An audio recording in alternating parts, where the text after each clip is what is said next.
Bien, continuamos con el programa en el aire. Son las 3:33 de la tarde, 3:34, prácticamente ya en el digital de Éxitos 93.1.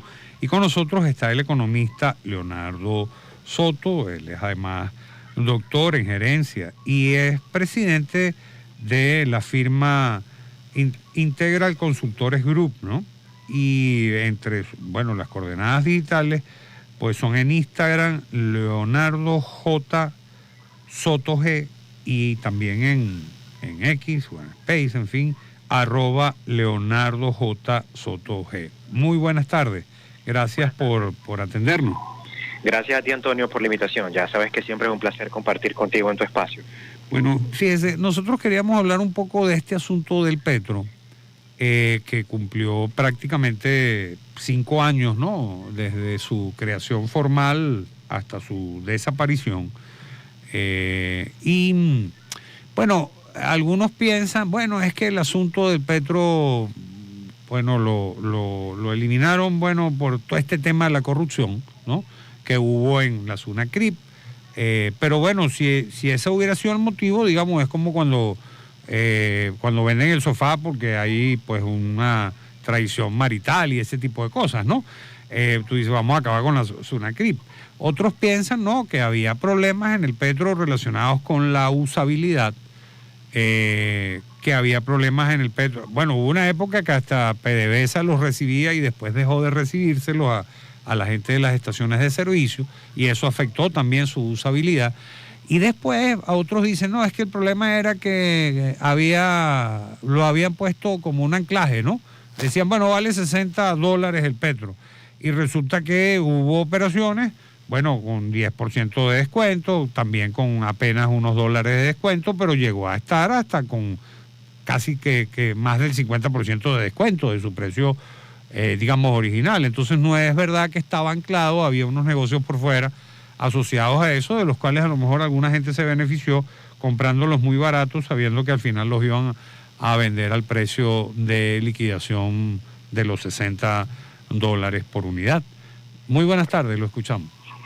Antonio, bueno, fíjate lo siguiente, el tema del Petro, en realidad el Petro nació y su razón de ser se da por el divorcio en el momento tal vez más complicado de las relaciones entre Venezuela y Estados Unidos, cuando de hecho comienzan a establecerse las sanciones puras y duras tanto contra funcionarios del gobierno actual como contra la misma PDVSA, el Banco Central y todas las actividades económicas que el gobierno pudiese realizar con el resto del mundo, principalmente con actividades petroleras. Entonces el Petro vino como a hacer una suerte de escudo, ¿no? O de camino evasivo para tratar un poco de evadir dichas sanciones. Recuerda que bueno, el Petro no era como tal una criptomoneda, era una moneda digital, era una pseudo criptomoneda, estaba estaba relacionada en su funcionamiento con otra criptomoneda llamada Ethereum, es decir, muchos pagos que recibía el gobierno por parte de la venta de petróleo con descuento a algunos socios, a algunos clientes aliados, como el caso de China, Turquía, India,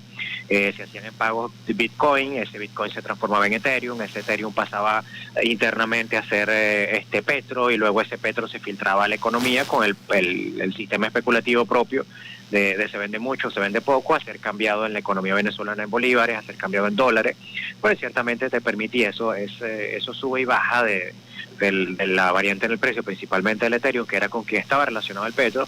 Había como que una especie de ganancia relativa basado en el hecho especulativo, que es bajo la premisa sobre la que se sostienen las criptomonedas per se. Entonces el Petro fue como que en medio de esa disputa, ese divorcio, vamos a llamarlo así, ese divorcio del gobierno venezolano con el dólar, pues el Petro vino a hacer como que esa suerte de salvavidas que de una forma u otra funcionó hasta el momento, y no es casualidad, de hecho es causalidad, que el Petro desaparece justamente cuando Venezuela, el gobierno venezolano, mejor dicho, se reconcilia con el dólar estadounidense.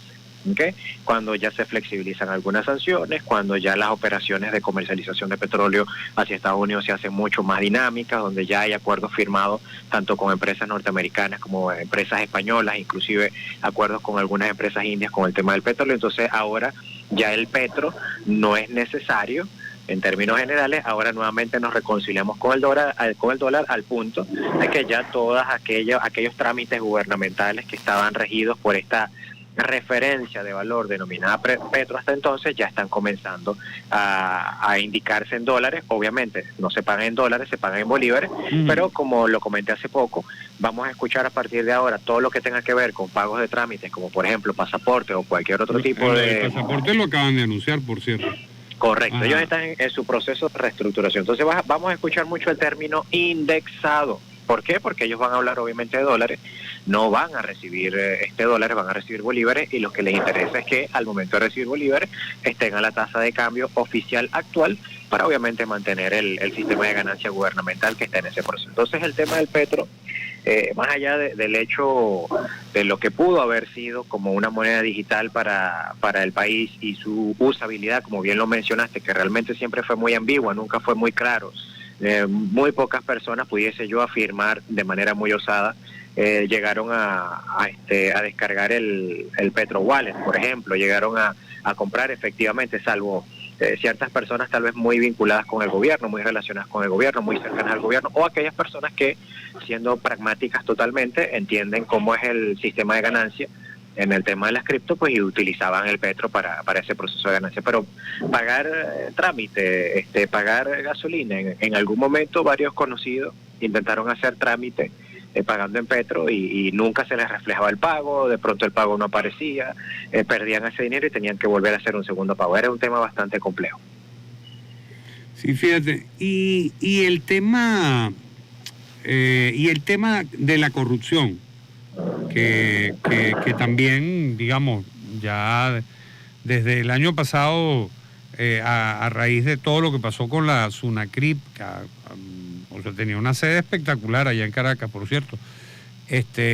Bueno, fue desmantelada después de todos los casos de corrupción en PDVSA, y incluso sus directivos, algunos de ellos judicializados. Y luego entonces también había un componente relacionado con la materia de corrupción como tal. Claro, ahí el tema de la corrupción, la ciudadanía asume, porque es como una verdad que se hace colectiva y se establece como una verdad colectivamente aceptada. Es decir, ¿hay corrupción en el país? Presuntamente sí. Ergo también la hay en el petro. Pero de pronto, aunque muchas personas, cuando digo muchas personas me refiero a lo que se comenta en la calle tipo un chisme, pero no un chisme de paciente, sino un chisme colectivo. ¿Hay muchas personas que están minando criptomonedas? Sí. ¿Dónde están? Están en tal parte. Tienen una granja en tal parte. Es fulanito de tal. Por ejemplo, eran los comentarios que uno escuchaba. ¿Es legal minar criptomonedas en Venezuela? No.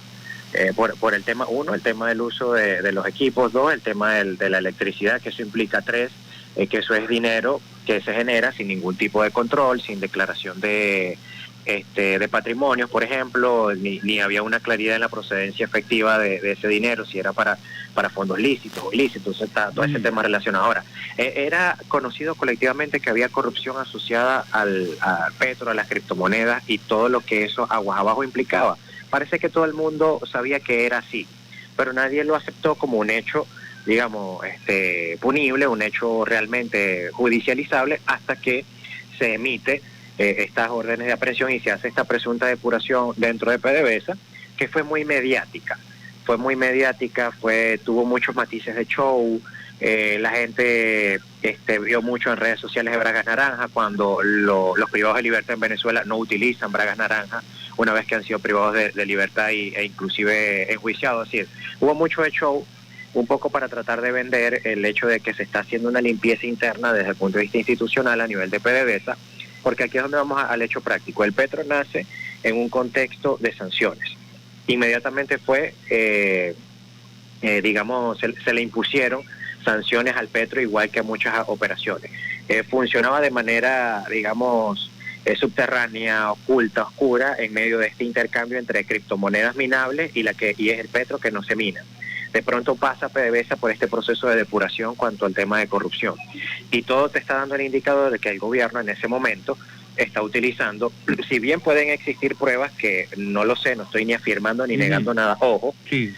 Básicamente lo que se le vendió al mundo es que el gobierno estaba tratando de limpiar su principal industria generadora de divisas internacional bajo la premisa de que si PDVSA no funciona bien, el mundo no te presta dinero.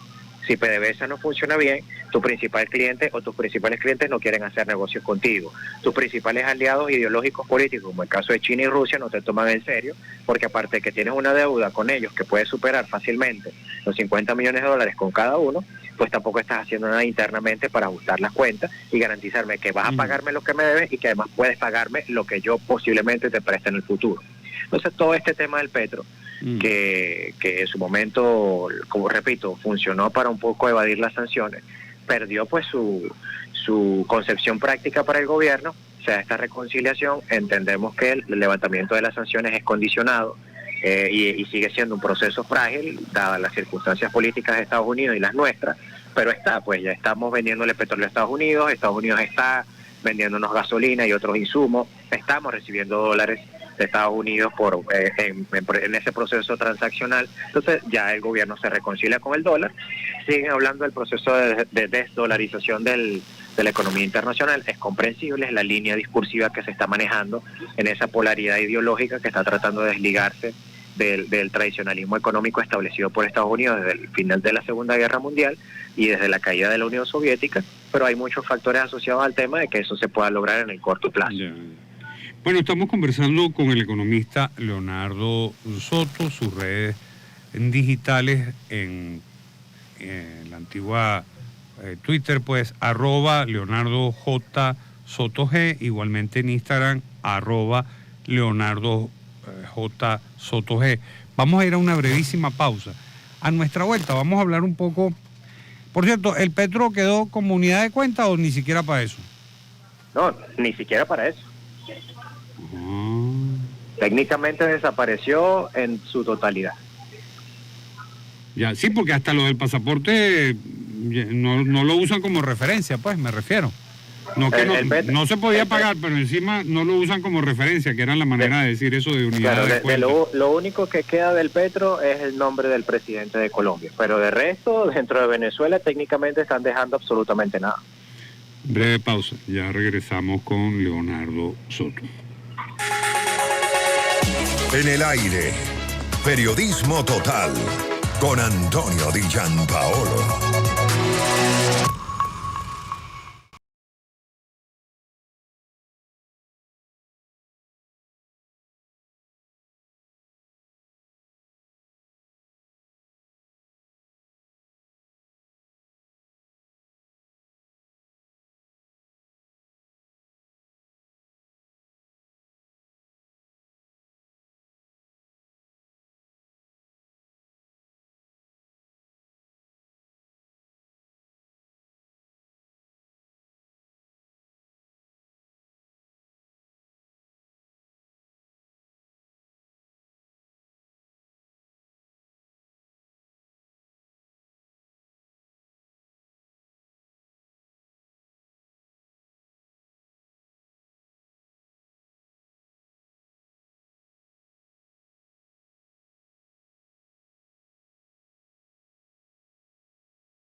@adigianpaolo.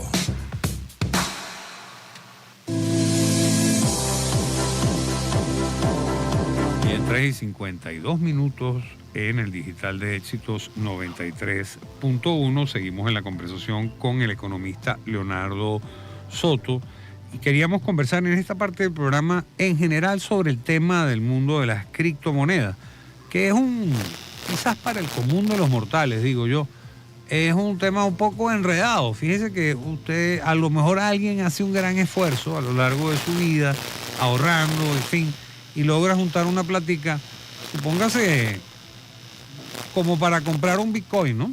Y entonces a lo mejor cuando lo compró, el Bitcoin estaba en 30,000 y resulta que de la noche a la mañana vale $20,000, me refiero.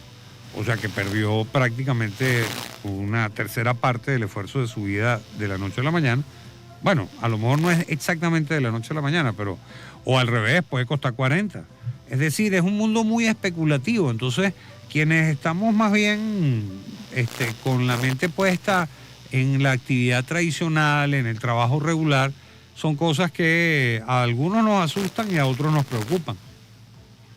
Antonio, el mundo cripto es un mundo de alto riesgo. Es decir, todos los que estamos en el tema económico siempre recomendamos que aquel que está pensando en invertir en criptomonedas, invertir viéndolo precisamente como eso, como una inversión que tiene en su haber un alto porcentaje de riesgo. No vas a arriesgar, no debes, puedes hacerlo, pero no deberías colocar los ahorros de tu vida en algo que técnicamente no existe, que no tiene respaldo de ningún tipo y que el único valor que tiene está dado porque además de la persona que está invirtiendo en ese momento, hay tal vez cientos o millones de otras personas en el mundo que también lo quieren. Entonces eso es lo que le da valor.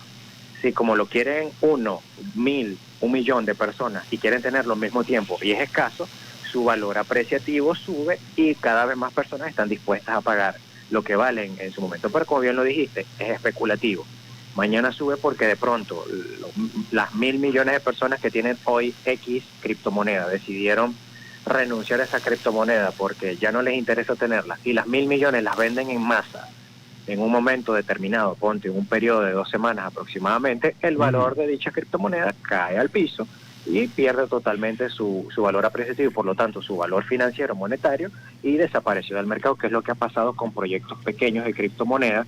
No es el caso per se Bitcoin o otras que son tal vez las más sólidas, pero hay proyectos pequeños que nacen, tienen un buen perfil, muchas personas adquieren las criptos, suben de valor, de pronto el proyecto deja de ser atractivo porque deja de capitalizar, no hay más personas que las estén adquiriendo, comienzan a venderlas, los que ya las tienen, pierde su valor y el proyecto desaparece. Como también se ha dado el caso, y eso es un caso mundialmente conocido, inclusive ya judicializado en Estados Unidos con uno de los brokers de criptomonedas más grandes en Estados Unidos, que fue recientemente condenado a cárcel y para pagar inclusive una multa millonaria, donde hay personas que sencillamente lanzan una cripto, porque tampoco es muy difícil elaborarla, lanzan una cripto, a nivel de marketing la venden muy bien, no hay forma de cómo ubicarte porque eso no tiene ubicación por IP, es decir, hay un encriptado allí que te permite manejar en el anonimato.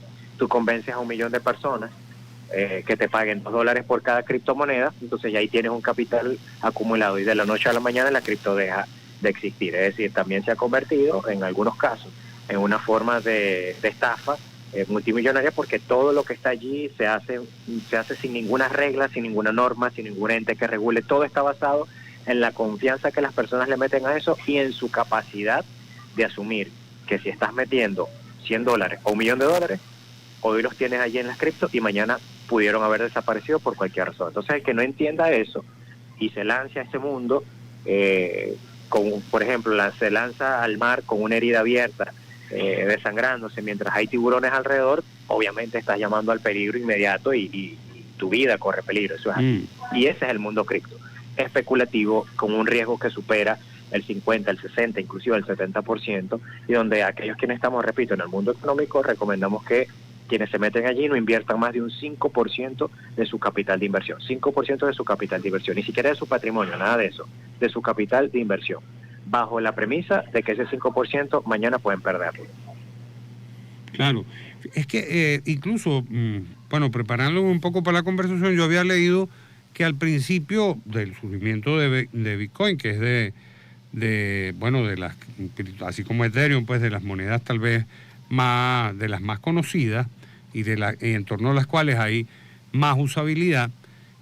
Bueno, o sea, hoy en día cuando surgieron, pues sirvieron para comprar unas pizzas y ahora te puedes comprar el local completo donde vendían esas pizzas por esas mismas monedas, ¿no?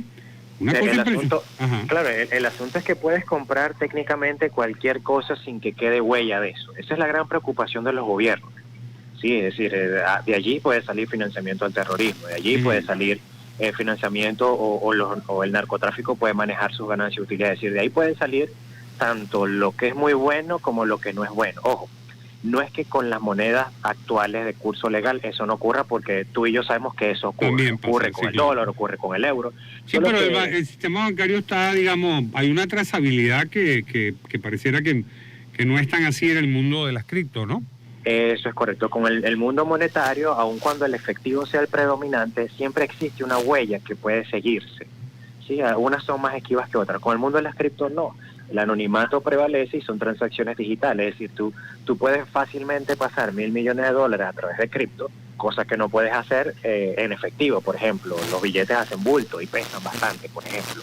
Entonces el mundo de las cripto tiene esa particularidad de que además de que deja el anonimato, es rápido, las transacciones son relativamente seguras y permite que muchas cosas puedan moverse por aquí. Ese es el gran peligro que hasta ahora ha privilegiado en ese mundo, es lo que tiene preocupado a los gobiernos, pero también tiene preocupada a la banca formal, porque si bien puede usarse para hacer el mal, también se usa para hacer el bien. Es decir, del mundo de las cripto han salido muchos inversionistas hacia proyectos que no han necesitado la buena pro de la banca tradicional, que sabemos que está dominada a nivel internacional, igual que el mercado de capitales, por grupos familiares que son muy pequeños y que son centenarios en ese manejo de la banca internacional y el mercado de capital. Entonces, bueno, las cripto vinieron a romper un poco con esas reglas.